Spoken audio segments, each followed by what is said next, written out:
अस्मद्गुरु परम गुरु नियतिवर पूर्णो सयामुनं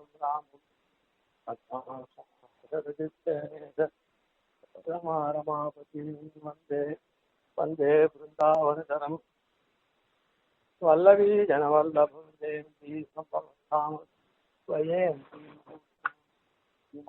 वेङ्कटनाथार्य कविताचार्य सन्निधत्तां सदा हृदि प्रणामं लक्ष्मणं स्तुतिगणात्माकं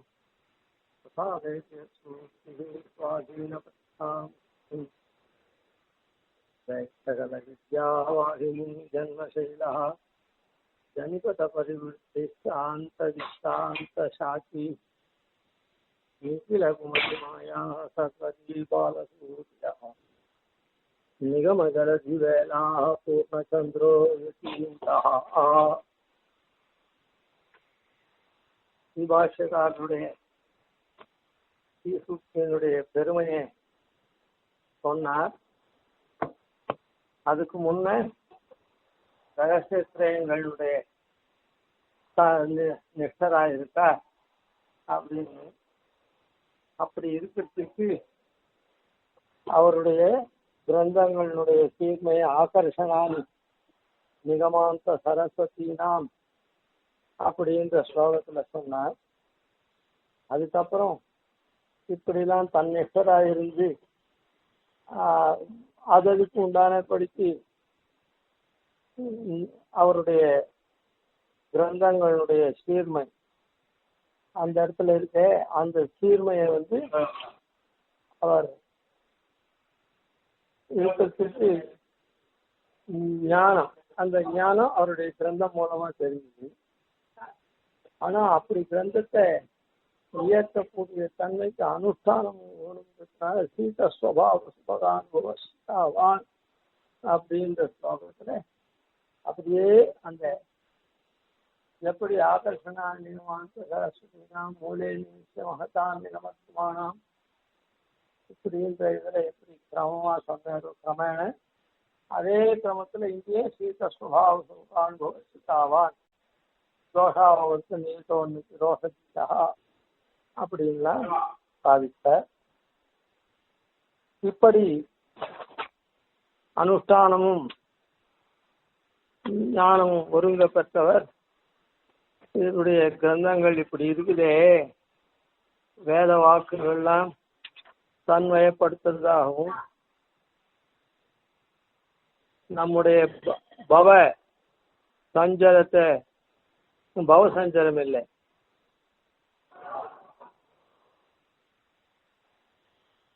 நம்முடைய உள்ளும் புறமும் இருக்கக்கூடிய விரோத வம்சம் உச்சாட்டனானி பகிரந்திர உபப்ளவானாம், அந்த உள்ளும் புறமும் இருக்கக்கூடிய உபதிரவத்தை போக்கடிக்கிறார் அப்படின்னு சொல்லப்பட்டது. அதுவும் பஞ்சர பீடித்தானாம் அப்படின்னு பத்தியமா இருக்குதுன்னு சொன்னாரு. அப்படி அவருடைய கிரந்த விசேஷம் அப்படி இருக்கிறதுக்கு இங்க ஒரு காரணத்தை சாய்க்கிற. ஏனகேனாபி ஆகர்ஷணா நிகமாந்த சரஸ்வதி நாம் அப்படின்னு ஸ்ரீபாஷ்யம், தீபம் சாரம், வேதார்த்த சங்கிரகம், உச்சாட்டனானி பகிரந்த உபவானாம் அப்படின்றது நம்முடைய எல்லா ஊத்திரங்களையும் போக்கடிக்கக்கூடியதா இருக்கக்கூடியதானே அந்த துவயமந்திரம். அதை சொன்னாதான் எல்லாம் போதும். அதனால அந்த துவயமந்திரம், அத கத்தியத்ரயங்கள் பத்தியானி கோர பவ சஞ்சர பீடித்தானாம்னு கோரமான சம்சார பீடிக்கப்பட்டிருக்காளுக்கு பத்தியம், அதாவது சுகத்தை கொடுக்கக்கூடியதா இருக்குது அப்படின்னு சொல்றது கீதா பாஷ்யம். ஹிருத்யானி பாந்தி அப்படின்னு எம்பெருமான ஆராதனம் பண்ணக்கூடிய நித்திய கிரந்தம்னு சொன்னவே முன்னையும் 3-4 ஸ்லோகங்கள்னால சாட்சிச்சு இந்த கிரந்தங்களுடைய சைத்தியத்தினுடைய சாரமா திகழக்கூடியவர்னு அங்க சொன்னோம். அப்புறம் அவருடைய கிரந்தங்களுடைய அதான் அவர் சாரமா இந்த ரகசியத்தினுடைய சாரமா திகழக்கூடியவர்னு சொல்லி அதுக்கு தகுந்த அது திகழக்கூடியவர் இப்படி எல்லாம் கிரந்தம் பண்ணியிருக்கார் அப்படின்னு. அந்த கிரந்தம் பண்றதுக்கு பெரும் ஞானம் இருந்தா போராது, அனுஷ்டானம் ஒன்று சீத சுவாவத்துல முறையே சொன்னார். இப்போ இதுல என்ன சொல்றார் அப்படின்னு சொன்னா, இந்த கிரந்தங்கள் பண்ணாரே அதுக்கு உண்டான தன்மையாளரா இவர் இருந்திருக்கார் அப்படின்னு. அனுஷ்டானம் இருந்தது, நிச்சயம் இருந்தது, அதெல்லாம் இவருடைய தன்மை தான். இருந்தாலும் ஒவ்வொரு வகையான கிரந்தங்கள் அருளுக்கு உண்டான அந்த விஷயத்தை இந்த இடத்துல சொல்ற. மறுபடியும் அதனுடைய பெருமையை, அவருடைய பெருமையை, அந்த ஞானம் சீர்மை, இந்த மாதிரியான கிரந்தங்கள் அருளக்கூடியதான தன்மை இருக்குது அவருக்கு. அதுக்கு அந்த தன்மை இந்த விவரிக்கிறார். ஜயதி சகல வித்யா வாகினி ஜன்மசைலா. அதாவது ஜெயதி அப்படின்னு சொன்னா விளங்குகிறார் அப்படின்னு அர்த்தம்.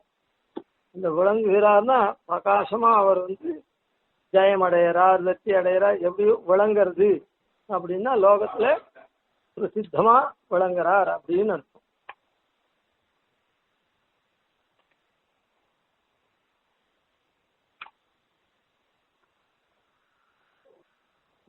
ஜெயதி எல்லார காட்டிலும் மேம்பட்டு விளங்குறது. ஜெயத்தின்னா ஜெயங்கொண்டு விளங்குறார்னு அர்த்தம். அப்போ எல்லார காட்டிலும் மேம்பட்டு விளங்குறார். அது அவருக்கு அவருடைய மேன்மை பெருசா இருக்கிறதுனால இந்த இடத்துல முதல்ல அதை போட்டு அந்த பதத்தை பிரயோகம் பண்ணிருக்கார், ஜெயதி அப்படி. ராமனுடைய புகழ் ரொம்ப அதிகமா இருக்கிறதுனால, மேன்மையுடையதா இருக்கிறதுனால ரகுவீர கத்தியத்தை தொடங்கத்தை கூட ஜயதி ஆஸ்ரித சந்திராசத்வந்த வித்வம் சனோதயா பிரபாவான் சீதையா தேவியா பரமவியோம பாஸ்கரா அப்படின்னு அந்த இடத்துலயும் ஜெயதி அப்படின்றது எல்லார காட்டிலும் மேம்பட்டு விளங்குறான். எப்படி இருக்கான் அவன்? பரமபதத்தில் இருக்கக்கூடிய சூரியன் இங்க பிரகாசிக்கிறான். எதுக்கு பிரகாசிக்கிறான்? ஆஸ்ரித சந்திராசத்வாந்த வித்வம் சொன்னது. அவன் அவதாரம் பண்ணது இங்க ஆஸ்ரிதாவுடைய பயம் இருக்குதே, சந்திராசம் என்னது, இந்த சம்சாரத்தில் இருக்கக்கூடிய பயம் இருக்குதே, அந்த அந்த பயமாகிற இருட்டு அதை ஒழிப்பதற்காக வித்வம்சனோதயா வித்வம்சனா உதயா. எப்படி அப்படின்னு சொன்னா, அந்த பாஸ்கரனுக்கு பிரபு உண்டோ இல்ல, ஒரு விளக்குன்னு இருந்ததுன்னா அதுக்கு ஒளி ஒண்ணு இருக்குமோ இல்ல, அது பிரபாவான் சீதையா தேவியா. சீதையாகிற தேவி இருக்காளே அவதான் பிரபை, அவன் பாஸ்கரன் சூரியன், அந்த சீதாதேவி ஒளி. அதனால அப்படி இருக்கக்கூடியவன் ஜெயதி மேம்பட்டு விளங்குகிறான் அப்படின்னு. அதே போல இந்த ஸ்ரீபாஷ்யகாரர் இப்படி எல்லா விஷயங்களும் தெரிஞ்சுட்டு இருக்கிறதுனால எல்லார காட்டிலும் மேம்பட்டவராக இருக்க. அதனால தான் இவர் இப்படி ஒரு சித்தாந்தத்தை நன்னா பிராத்தம் சம்யக் யதீந்திரைஹி, இந்த விசிஷ்டாத்வைத சித்தாந்தம் யதீந்திரைஹி, யதீந்திரனால பிராத்தம் நன்னா இது பண்ணப்பட்டதா இருக்கு.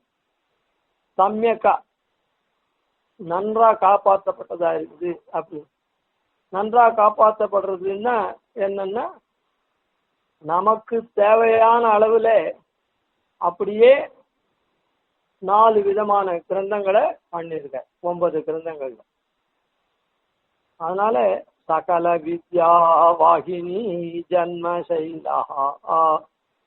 வித்தைகள்லாம் இருக்க, வித்தைகளை ஒரு நதிக்கு ஒப்பிடணும். வித்தைகளை ஒரு நதிக்கு, என்ன வித்யா பிரவாகம், நதி எப்படி பிரவாகமா போறதோ தொடர்ந்து போறதோ அதே மாதிரி வித்தியும் ஒருத்தர் கற்கக்கூடிய கல்வி இருக்குதே அது மேல மேல மேல வளர்ந்துட்டே இருக்கணும், பெருகின்றே இருக்கணும். அது பெருக்கெடுத்து ஓடணும், தங்கு தடை இல்லாம. அப்பதான் நல்ல கல்வி கற்கிறதுக்கு அழகு. அதாவது வித்தைகள்லாம் எப்படி இருக்கணும்னா, நதியில எப்படி ஜலப்பிரவாகம் தங்கு தடையின்றி கரை புரண்டு ஓடுமோ அது போல ஒரு அழகா நன்னா கல்வி கற்றவன் அப்படின்னு சொன்னா அவனிடத்துல அந்த ஞான விசேஷம் அப்படியே தங்கு தடையின்றி போகணும். அதுவும் கரை புரண்ட பிரவாகம் மாதிரி எவ்வளவு தேவையோ அவ்வளவு விஷயத்தையும் சொல்லக்கூடிய இதுவா இருக்கணும். அதனால இந்த ஸ்ரீபாஷ்யக்காரரை எப்படி சொல்றார் அப்படின்னு சொன்னா, சகல வித்யா வாகினி ஜன்மசைலா,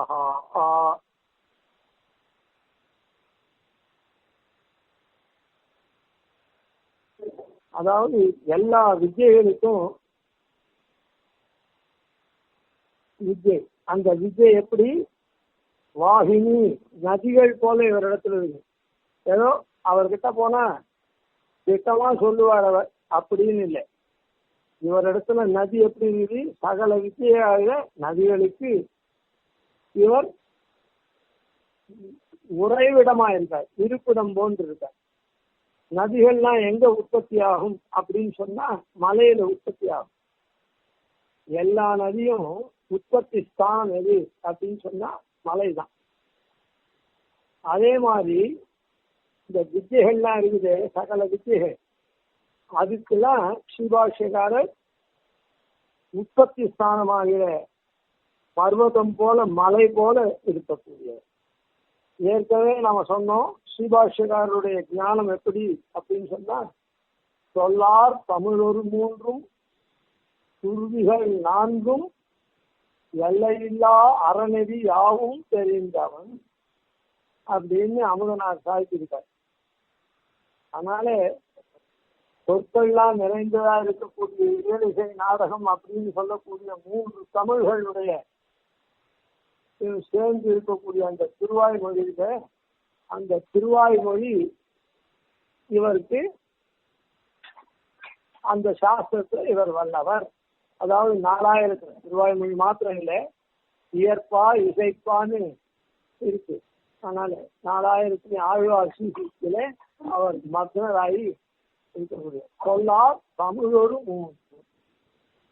அப்புறம் பிரதானமானது எது, சுருதிகள் நான்கும். இதுக்கு முன்னமே அர்த்தம் சொன்னோம். அதான் வேதம் எண்ணிலடங்காத வேதம், 4 வேதம் ரிக்வேத சாம அதர்வணம் அப்படின்னு சொல்லக்கூடிய இதுல இருக்குது. 4 பகுக்கப்பட்டிருக்குது ஒரு சௌகரிய அர்த்தம். அதனால அதுக்கப்புறம் எல்லையில்லா அறநெறியாகவும் தெரிந்தவன் அப்படி இருக்கிறதுனால இவர் இந்த வித்தைகளுக்கெல்லாம் விரப்படமான மலை போல இருக்கக்கூடியவர். அதனாலதான் அந்த மலையிலேந்து உற்பத்தி ஆகக்கூடிய நதி இருக்குது, அந்த நதியெல்லாம் பலவிதமா பயன்படுறது. எப்படி பலவிதமா பயன்படுறது அப்படின்னா, மலையிலேந்து காடுல காடுதான் செழிக்க பண்றது. காடு என்னத்துக்கு உதவுறது அப்படின்னு சொன்னா, அந்த மேகங்கள்லாம் உற்பத்தி ஆச்சுன்னா அந்த மேகங்கள் இந்த காற்றினுடைய குளிர்ச்சியினால, மரங்களுடைய குளிர்ச்சியினால மழை பெய்யுவார். அதனால இந்த இடத்துல அது போல காட்டுக்கு பிரயோஜனமா இருக்கு. அதுக்கப்புறம் வயல்வெளிகள்ல சசியம் பயிர்கள்லாம் செழிக்கும்படி பண்றது. அதுக்கப்புறம் கடல்ல ஜலம் கலந்து நீர் இதெல்லாம் செழிக்க பண்ணிட்டு அதுக்கப்புறம் கடல்ல போய் கலக்கிறது. அதனால கடலும் எப்பவும் ஏக்கரூபமா இருக்கு. அதையும் செழிக்க. அதனால இப்ப எல்லாத்தையும் செழிக்க பண்ணக்கூடிய நதி போல இங்க இருக்கக்கூடிய, அதாவது இந்த சம்சாரத்திலேருந்து முயல்றதுக்கு உண்டான வழியும் சொல்றது. அது இந்த சம்சாரத்துல இருக்கத்தேவும் நல்வாழ்க்கை வாழறதுக்கும் வழிகாட்டுது. நல்வாழ்க்கை வாழறதுக்கு வழிகாட்டினாலும் அந்த வாழ்க்கை ஏதோ சுமாரா போயிட்டு இருக்கு அப்படின்னு இல்லாம ஹிருதயங்கமா ரொம்ப மனோரஞ்சகமா இருக்குது, மனோரஞ்சகமா இருக்குது அப்படின்னு சொல்ற ரீதியில அது அமையாது அப்படின்னு கீழே பார்த்தோமோ அந்த ரீதியில இது இருக்குது. ஜயதி சகல வித்யா வாகினி ஜன்மசைலா அப்படின்றதுனால அது சரி. ஜனிபத பரிவர்த்தி சாந்த விசாந்த சாகி. அதுக்கப்புறம் இவர் எப்படி இருக்கார் அப்படின்னா, வித்யாஸ்தானங்களுடைய நதிகள் வித்யாஸ்தானங்களாக நதிகளுடைய பிறப்பிடமான மலை போல இருக்கார். அப்புறம் சாக்கி மரம் போல இருக்கிறார்.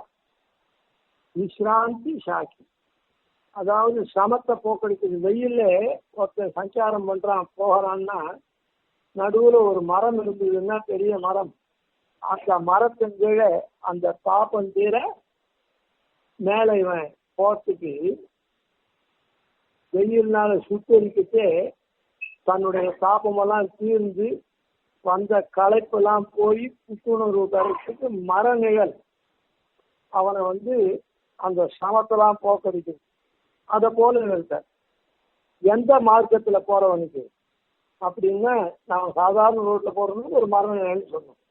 இங்க எப்படின்னா ஜனி பார்த்த பரிவிருத்தி அந்த சாக்கி ஜனிபதம். பதம்னா மார்க்கம், ஜனிபதம்னா சம்சார மார்க்கத்தில் பரிவிருத்தி. சம்சார மார்க்கத்துல திருப்பி திருப்பி சுத்தின்றே வரான். பரிவிருத்தின்னா அப்படியே சுத்தின்னு வரான். பிறப்பு இறப்பு துணி மூப்பு இறப்பு அப்படின்னு திருப்பி திருப்பி சுத்தின்றே வரானே. அந்த ஜனிபத பரிவிருத்தி சம்சார மார்க்கத்துல சுத்திண்டு வரான சஞ்சாரத்தினாலே சாந்தம்னா சிரமத்தை அடைந்தவர்களுக்கு விஸ்ராந்த சாக்கி. அதே சமத்தை அந்த களைப்பை போக்கடிக்கிறதுக்கு எப்படி மரம் இருக்குமோ அந்த சாக்கி அப்படின்னா மரம், அந்த விருட்சத்தை போல இருக்கக்கூடியவர். நிகில குமதி மாயா சர்வரி பாலசூர்யா. நிகில குமதி மாயா, நிகில எல்லாம், குமத்தின்னா மத்தின்னா நேர்மதியை சொல்றது, நேர்மதி உடையவாள் சொல்றது. குமத்தின்னு சொன்னா கோணல் மதிய உடைய. இப்போ சுமத்தின்னு பேர் வச்சுக்கிறாள் அப்படின்னா என்ன அர்த்தம்? நல்ல மதிய உடையவர்கள் அப்படின்னு.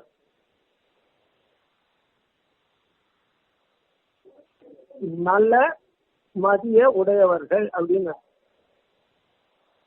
நிக்கில குமதி மாயா, அதாவது குதிர்ச்சிகள் இருக்காளே, குதிர்ச்சிகள்னா எத்தனையோ கோணல் மனசு படைத்து வாழ்ந்துருக்கா, எத்தனையோ மதக்காரா இருக்கா, 6 மாதா சொல்றோம். அப்படி எல்லாரையும் நிக்கில குமதி மாயா, சகல குதிர்ச்சிகளுடைய மாயா, அதாவது மாறி வார்த்தை சொல்றாலும் இல்லை, அந்த மாயையாகிற சர்வரி. சர்வரின்னா இருட்டு, இருட்டுக்கு சர்வரின்னு பேரு. ஏன்னா அவள்லாம் அஜ்ஞானத்தினால்தான் சுமத்திகளா விளங்குறான், இல்லைன்னா அவள் சுமத்திகளா இருப்பான். நிகில குமதி மாயா சர்வரி, அப்படிப்பட்டதான இரவுக்கு பாலசூர்யா, பாலசூரியன் போன்றவர் இவர். ஏன்னா அந்த இருட்டெல்லாம் போக்கடிக்கிறவரா இருக்கார். சூரியகான்னு சொல்லாத பாலசூரியகான்னு சொன்னார். பாலசூரியகா அப்படின்னு சொல்றதுனால என்னன்னா இளங்கதிரோன் அப்படின்னு, ரொம்ப சுட்டரிக்கிற வெயில் இல்லாம பொருள்கள்லாம் நல்லா புலப்படுறது, அதே சமயத்தில் அந்த வெயில்னால தீக்ஷண்யம் இல்லை. இல்லைன்னா வெயில் தீக்ஷண்யமா இருந்தா பொருள் புலப்பட்டா கூட அதை எடுத்து அனுபவிக்கிறதுக்கெல்லாம் சுட்டரிக்கிற வெயில் சில பேருக்கு முடியாது. அதனால பாலசூரியனா இவர் வழங்குகிறார். அதுக்கப்புறம் நிகம ஜலதி வேலா. நிகமம்னா வேதம், வேதமாகிற ஜலதி அப்படின்னா சமுத்திரம், கடல். வேதமாகிற சமுத்திரத்துக்கு வேளா. வேளான்னா அந்த அலை எழுச்சி இருக்குதே, அந்த அலை எழுச்சியை பற்றி சொல்றது. நிகம ஜலதி வேளா. அந்த வேதமாகிற சமுத்திரத்துல, சமுத்திரம்னு இருந்தா ஒரு அலைகள் இருக்குமோ இல்ல, அதுதான் வேலைன்னு சொல்றது. நிகம ஜலதி வேளா. ஏன்னா சமுத்திரம் வேலைன்றது, வேளான்றது இதுக்கும் பேர், கரைக்கும் பேர். கரையில தான் அந்த அலை இருக்கும். அதனால வேளான்னு அலைக்கும் பேரு. நிகம ஜலதி வேளா. இந்த வேதமாகிற சமுத்திரத்தினுடைய அலை எழுச்சி இருக்குது. அந்த அலை எழுச்சி சாதாரண நாள்ல காட்டிலும் பௌர்ணமி அமாவாசை இத்தியாதி நாள்ல அதிகமா இருக்கும். அதனால இந்த இடத்துல பௌர்ணமி. நிகம ஜலதி வேளா. அந்த அலை எழுச்சிக்கு இவர் பூர்ண சந்திரா. மற்ற நாள்ல ஏதோ ஒரு கலை, 2 கலை, 3 கலை, 10 கலை, 15 கலை குறைஞ்சி இருக்கும். அப்புறம் ஒவ்வொரு கலையா வளர்ந்துட்டே வரும். பௌர்ணமி இன்னைக்கு பூர்ண சந்திரனா விளங்கும், தோதச கலையும் நிரம்பினவன். அந்த இடத்துல அப்போ அந்த அலை அப்படியே மிக்க எழுச்சி பெறும். நிகம ஜலதி வேளா பூர்ணச்சந்திரா. பூர்ணச்சந்திரனா யதீந்திரா ஜெயதி. அது இப்படி இவரை 4 விதமா இங்க வர்ணிச்சிருக்கு. முதல்ல ஜன்ம சைலஹா, அதான் சைலஹா மலை போல இருக்கவர். அப்புறம் ஷாக்கி மரம் போன்று இருக்கவர். அதுக்கப்புறம் பாலசூரியன் போல இருக்கவர், பூர்ணச்சந்திரனை போல இருக்கக்கூடியவர் அப்படின்னு சொல்லு. மலை அப்படின்னு சொன்னதுனால இப்ப நீங்க அந்த ஆகர்ஷணான் நிகமாந்த சரஸ்வதி நாம் இருக்குதே, அத மனசுல கொண்டு வரணும். இப்படி நிகமாந்த சரஸ்வதிகளை தன்பால் ஈர்க்கிறது, இவருடைய வாக்காகப்பட்டது, வேத வாக்கியங்கள்லாம் ஈர்க்கிறது, ஆகர்ஷிக்கிறது அப்படின்னு சொன்னா மலை போல எல்லா வித்தியகளும் உற்பத்தி ஸ்தானமான மலை போல இவர் இருக்கார். அதனால எல்லா கலைகளையும் தெரிஞ்சுக்கிறதுனால இவருடைய வாக்குகள் எப்படி இருக்குது, எத்திராஜ முன்னேர் வச்சான்சி எல்லாத்தையும் வேத வாக்குகள்லாம் தன் பக்கம் ஆகர்ஷிக்கிற மாதிரி. ஏன்னா நேர் அர்த்தத்தை இவரால் தான் சொல்ல முடியுது. வேதங்கள் என்ன சொல்றது அப்படின்ற நேர் அர்த்தத்தை சொல்றது தான் ஆகர்ஷம். இப்ப நாம ஒருத்தரை நம்ம வார்த்தையில் அவெல்லாம் ஆகர்ஷம் ஈடுபட்டிருக்கா அப்படின்னு சொன்னாக்கா அவன் ரொம்ப ஆகர்ஷிக்கிற மாதிரி வார்த்தை சொல்றான்னா அவ மனத்துக்கு விரும்புற மாதிரி நாம வார்த்தை சொல்றோம். அப்போ வேதத்துக்கு விரும்புற மாதிரி இவருடைய இருக்குதுன்னா வேதத்தினுடைய அர்த்தத்தை, உண்மையான அர்த்தத்தை இவர் சொல்லக்கூடியவர் நான். அது இந்த சலிக்காத மலை போல இருக்கார். மலையில உற்பத்தியார நதிகள் இருக்குல்லே, அதுதான் பிரவாகமா நன்னா எப்பவும் போகும். கங்கை, யமுனை, பிரம்மபுத்திரா, காவேரி எல்லாமே மலையிலிருந்து தான் உற்பத்தி ஆகுது. அதனால்தான் எப்பவும் அதை ஜலங்கள் இருக்கு, அப்படியே கடல் வரையில் போய் அங்க கலக்க எல்லா இடத்துலையும் ஓடி கடல் வரையில் போய் கலக்க. அது மாதிரி இவருடைய ஆகர்ஷனான் நிகமாந்த சரஸ்வதியினாம் தன்பால் ஈர்க்கிறது அப்படின்னு சொன்னாங்க. அதுக்கு காரணம் இவர் சகல வித்யான நதி பெருக்கும் உற்பத்தி ஸ்தானம் போல இருக்கார். அதனால மலையில உற்பத்தியாகிற நதி எப்பவுமே பிரவகித்ததே தவிர என்னைக்கும் அது வற்றதே கிடையாது, ஜீவ நதியா இருக்கு. அத போல இவருடைய வாக்குகள் இருக்கு, கிரந்த விசேஷங்கள், அது எல்லாம் என்னைக்குமே அதுக்கு வாட்டமே இல்லாம அது அதனுடைய அர்த்தத்தை, வேதத்தினுடைய அர்த்தத்தை எப்பவுமே அது பிரதிபாதிச்சு, அதுல கொஞ்சம் கூட வாட்டம் இல்லாத சலிக்காது இருக்குது அப்படின்றதுக்கு மலையே அங்க சொல்லப்பட்டது. மலையிலேருந்து பிறகக்கூடிய எப்போ குறைவற்றதா இருக்குது அப்படின்னு சொல்றதுக்காக இத்தியாதியெல்லாம் சலிக்காது இருக்குது, குறைவற்றதா இருக்குது, தொடர்ச்சியா இருக்குது அப்படின்லாம் இது பண்றது. அதனால வேத வாக்குகள்லாம் ஆகர்ஷணம் பண்றது. என்னைக்கோ ஒரு நாளைக்கு சொல்லிட்டா போறாது, என்றைக்கும் இருக்கிற மாதிரி இந்த கிரந்தங்கள் அதுல தங்கு தடை இல்லாம எப்பவும் அதுக்கு ஆபத்து வராம இருக்கக்கூடிய நிலைமையில அந்த கிரந்தம் இதர மதங்கள்லாம் நிரசனம் பண்ணி நல்லா ஸ்தாபிக்கப்பட்டிருக்கிறதுனால வேத வாக்கியங்கள் எப்பவுமே ஆகர்ஷிக்கப்படுறது. அதுக்கு தகுந்த மாதிரி அதான் மனசேர்ந்து வர நதி எப்படி தங்கு தடை இல்லாம பிரவாகமா எப்படி பெறுகிறதோ, அதுக்கு எந்த விதமான தோஷங்கள்லாம் இல்லாம இருக்கோ, அது போல இவருடைய ஞான விசேஷம் இருக்கிறதுனால சலிக்காத குறைவுபடாத இருக்கக்கூடிய ஞான விசேஷம் இருக்கிறதுனால ஆகர்ஷணான் நிகமாந்த சரஸ்வதி தான் அப்படின்னு நாங்க சொல்லப்போம். ஜனி பதா பதிவிருத்தி சாந்த விஸ்ராந்த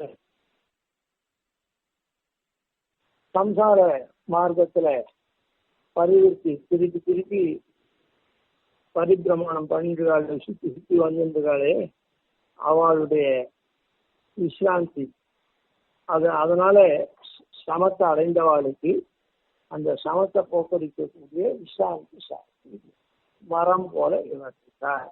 அப்படி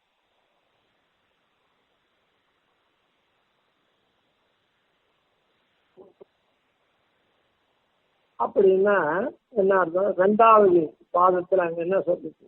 உச்சாடனான் பகிரந்தருபப்ளவானாம், அதாவது அவளுடைய உள்ளும் புறமும் இருக்கக்கூடிய உபப்ளவங்கள் இருக்கு, உபதிரவங்கள், அதை ஓட்டக்கூடியவரா இவருடைய கிரந்தம் இருக்குது அப்படின்னு. அதனால தலைப்பு அப்படின்னா சர்வ அவயவங்களுக்கும் தலைப்பு இருக்குது. அதனால மனசுக்கும் உள்ளேயும் அதான் மனசுக்கும் சோர்வு இருக்குது. இது ரெண்டுத்தையுமே போக்கடிக்கக்கூடிய விச்சாரணானி பகிரந்த உபப்ளவானாம் அப்படின்னு அதுக்கு மரத்தை போல இருக்கார் அப்படின்னு சொன்னா,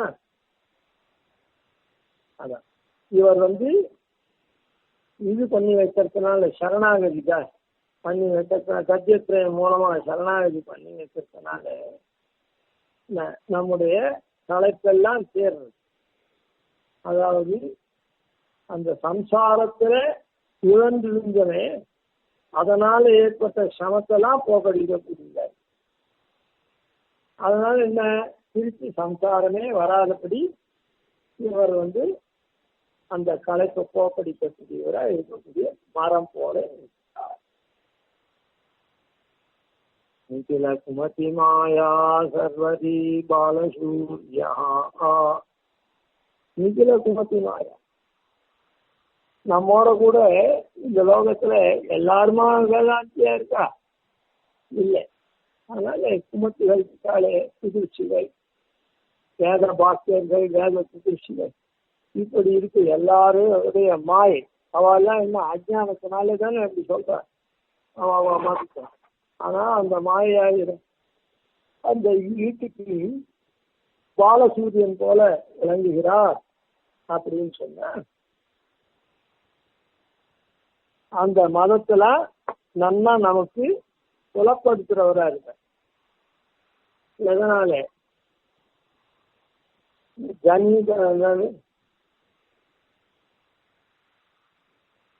பத்தியானி கோரபவ சஞ்சர பீடித்தானா, இந்த கோரமான சம்சாரத்துல பீடிக்கப்பட்டிருக்காரு. அது சம்சாரத்துல பீடிக்கப்பட்டிருக்கு காரணம் என்ன? இந்த குமர்த்தியான மாயை தான். புதுர்ச்சியா இருக்கக்கூடிய அர்த்தங்கள்லாம் நாம சொல்லி அந்த அஜ்ஞானமாக இருக்க அதை போக்கடிக்கக்கூடியவரா, அதாவது அந்த இடத்துல என்ன சொல்றது,